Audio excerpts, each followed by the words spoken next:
Hey, it's Dusty with Ducksomnium's Minerva Studio here to show you what comes in Notebook Nations and the expansions. Now, my favorite part about the box right here, sometimes it takes me a while to even get to the game, is this scene that Seb has drawn on the front of the box. And I like to look at just all little guys, and there's so many little Easter eggs and little hints of things from the game. Phenomenal. So open the box. We've got a fun little box liner on the inside here. If you guys follow our mainline Ducksomnium games, you'll know that we like all the little details and touches like that. The rule book is absolutely beautiful. Super big, super detailed, but quick and easy to pick up. So we break everything down into simple little steps because Alex and Nick are such genius designers when it comes to making things accessible. And there's also lots of little Seb art, his illustrations and his sketches all over the place in the book. This is the game board. I'm going to have a hard time showing you guys this, but we'll try it anyways. So the cool thing about the game board is it opens up first into a two-player map. And on the other side of that two-player map is another two-player map. Little variations in where everything is located. So it adds a fun little mix-up to the game. Now, here's the hard part. Okay, here we go. If you open the two-player maps, it becomes the four-player map. And on the other side of the four-player map, so I'm flipping the board over, is the three-player map. And I thought that was a neat little trick that pop it out, two-player, four-player, three-player, flip all in one place. Also inside the box, so we have your different cards that you use when you're playing. So these are the income trackers so that you can keep track of like how much science and how much culture and how much food and wood and gold you get each turn. And then these are the nation cards. And so the nice little thing about these cards is they help you track everything you need to have, but in a real simple way. So on your turn, here's your guys. Here's the abilities of, or strength and abilities of each of your units. Your avatar's actions, so you move, and then you can do a basic action, and you can do one of these source powers. And then you can also track your stuff, and then you have your personal objectives. So for example, the seed children here, if they have 6 buildings, they get a bonus science or culture, your choice. And then each of the nation cards on the back has a fun little breakdown of that faction's stories, their pros and cons. So the seed children, for example, they produce a lot of resources like crazy, but they only have a small little army. So seed children are sort of lean a little heavier towards culture and science victories. These are the Thimble Empire,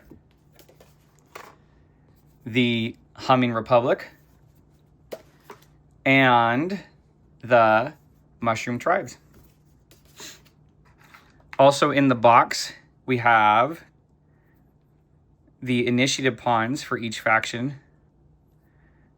And the neat thing about these, we originally were kind of thinking about making these some sort of like deluxe upgrade. We just love them too much. We had to put them in the box for everybody. We liked them. We figured you guys would like them too. And they look super cute on the board. There are a bunch of tokens. And so each of these are the tokens that each nation uses to track their stuff on their board and on the research tracker, which I'll show you in a second. There's these are all the different encounters you can find on the board, and then your resources to track. And then each nation has one of these handy dandy little reference cards that on the back they just talk about, you know, turn order, how to play a turn. But on the front, they show each nation has 2 different unique buildings that it can build. So a 1-star unique building and a 2-star unique building. And they talk about what each of those guys can do. So in addition to your avatar, in addition to the source powers that you have that are different from each nation, the unit mix you have from each nation, you also have custom buildings that no other nation has access to that makes each play uniquely. And then the last thing here in this storage side of the board, there is a research tree. So this research tree is for a 2-player game. And then this is for a 3- and 4-player game. And if you look, they have a little bit different science tiers. Little bit different breakdown. And then the 3- and 4-player game also starts with additional resources.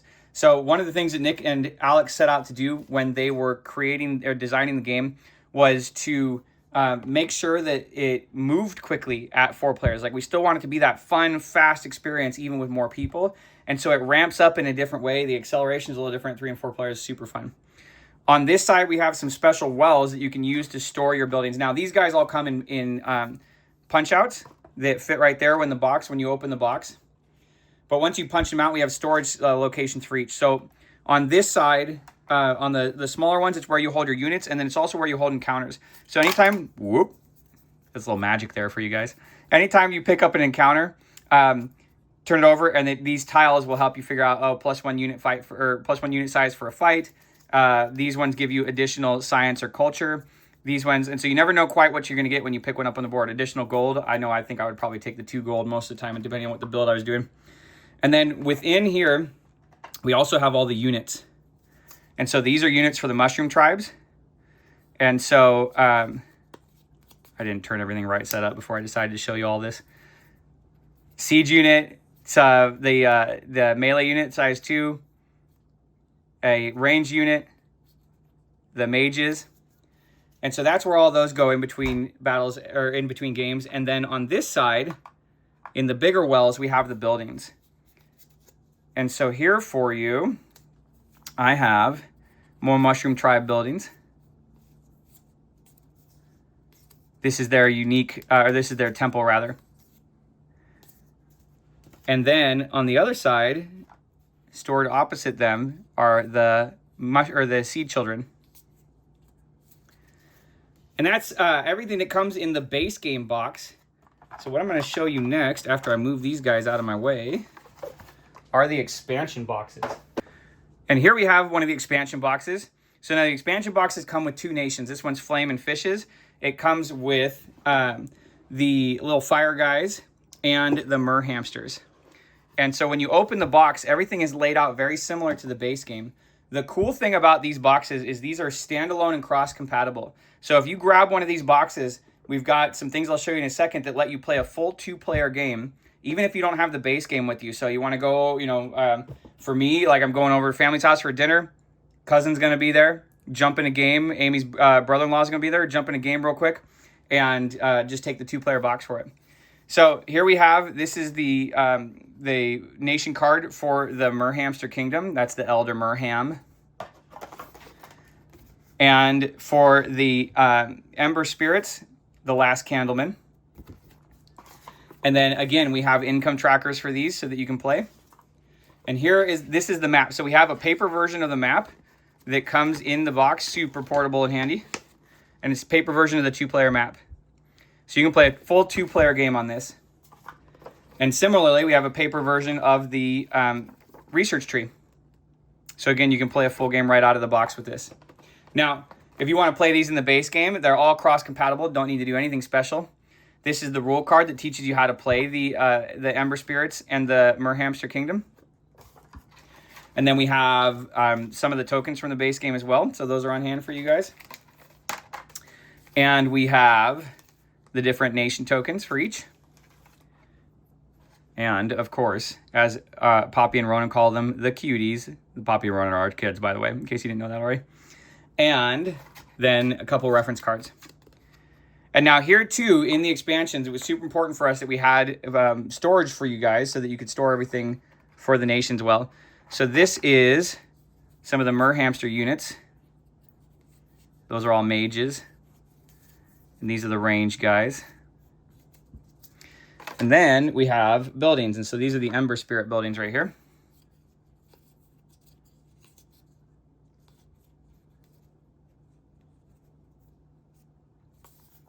And that's everything that comes in the Flames and Fishes expansion. And then last we have for you the Sand and Snow expansion. Similar to the Flames and Fishes expansion, this one comes with 2 nations. And the contents are very similar. So, custom liner again. The setup card and the rules card for how to play with them. Reference card.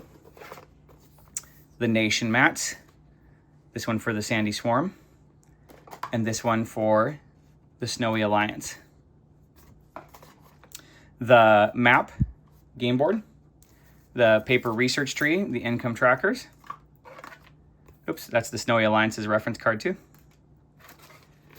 And then tokens, that are falling all over the place because I forgot to close this up. Oops.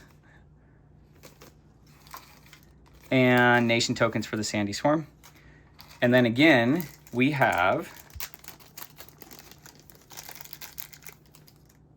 the cute little ponds. Now, when Seb first made the little insect guy here, Poppy thought it was so adorable that she drew one of her own that looks just like it, and it's still on our refrigerator. I should have had that handy to show you guys. Oh well, you'll just have to imagine it. It's really cute. And then we have, again, same storage system set up so that everything can be stored easily in between games. And these are the range guys for the Sandy Swarm. And the little melee units are like a little swarm of bugs. And then we have some buildings. Houses, universities. Their fountain is one of their unique buildings. I really like the market. It just has a bunch of stuff stuck with bug goo hanging around. And there you go. That's everything that comes in the Notebook Nations base game and the 2 expansions, Flames and Fishes and Sandy Swarm. Thank you all a whole bunch.